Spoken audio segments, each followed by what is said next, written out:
அப்பொழுது பெரியார் இருந்தார், அண்ணா இருந்தார். முதல் முறை வாபஸ் வாங்கிவிட்டோம். இரண்டாவது முறை கருணாநிதி இருந்தார், வாபஸ் வாங்குகிறோம். ஆனால் இப்பொழுது அவருடைய மகன் சின்ன பையன் இருக்கிறான். இவன் இருக்கிற பொழுது திணித்து பார்ப்போம் என்ன சொல்லுகிறான் என்று.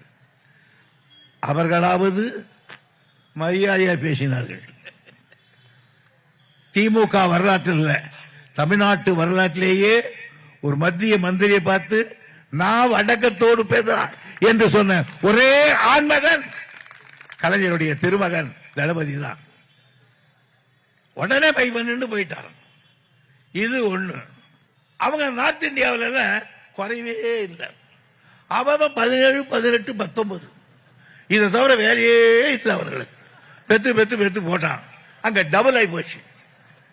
இப்ப என்ன செய்யணும்? நியாயமா பணம் கொடுக்கிறவன் எங்க சொல்படி ஜனத்தொகை குறைச்சிங்க, உங்களுக்கு தான் பணம் அப்படின்னு சொல்லணும். இப்ப என்ன சொல்றான்?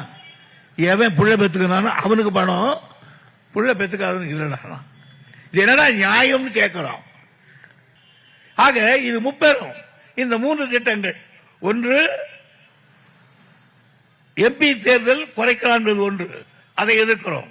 2 இந்தி எதிர்ப்பு செய்கிறோம். 3வது பணம் கொடுக்க மாட்டேன். நமக்கு கொடுக்கல. அவ்வளோ வெயில் அடிச்சத மழை அடிச்சத யாருக்கும் காலம் கொடுக்கல. இப்ப என்ன சொல்ற?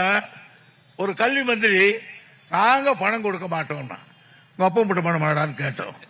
இல்ல இல்ல நீங்க இந்திய படிக்க மாட்டேன்னா, இந்திய படிக்கிறது படிக்காது ஏன் இஷ்டம். நீ எப்படி இந்த நாட்டில் குடிமகன், நானும் ஒரு குடிமகன், உனக்கு என்னடா உரிமை என்ன படிக்க சொல்றதுக்கு? எனக்கு இல்லாத உரிமை நாம திருப்பி கேட்கிறோம். ஆனா அந்த மந்திரி சொல்றா நீங்க எல்லாம் காட்டு மிராண்டி. ஏலே நாங்களா காட்டு மிராண்டி? அகமும் புறமும் பெற்று அது பாடி காட்டுகிற கலிங்கத்து பரணி பெற்று ஆடி ஒலிக்கிற சிலம்பும் பாடி மகிழ்கிற 10 பாட்டும் 8 தொகையும் பெற்று இலக்கண இலக்கியங்களை 5000 ஆண்டுகளுக்கு முன்னாலே பெற்றவன்டா தமிழா. யார்? நாங்களா?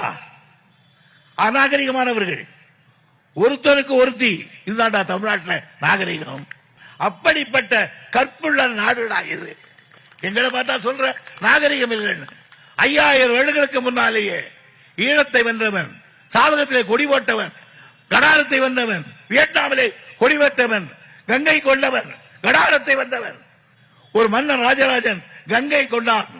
நாங்கள் எகிப்தோடு பயணம் அடித்திருக்கிறோம், ரோம் நாட்டில் வியாபாரம் செய்திருக்கிறோம். நீங்கள் தான் காட்டுமிராண்டிகளாக இருந்த நேரத்தில் எங்களை பார்த்தா நாகரிகம் இல்லை என்று சொல்வது ஒரு வடநாட்டு மந்திரி. அதான் சொன்னாரு எங்க தளபதி, நாவடக்கம் தேவை. யாரு மகன்டாது? கலைஞருடைய மகன். அஞ்சா நெஞ்சம் இருக்கணும்.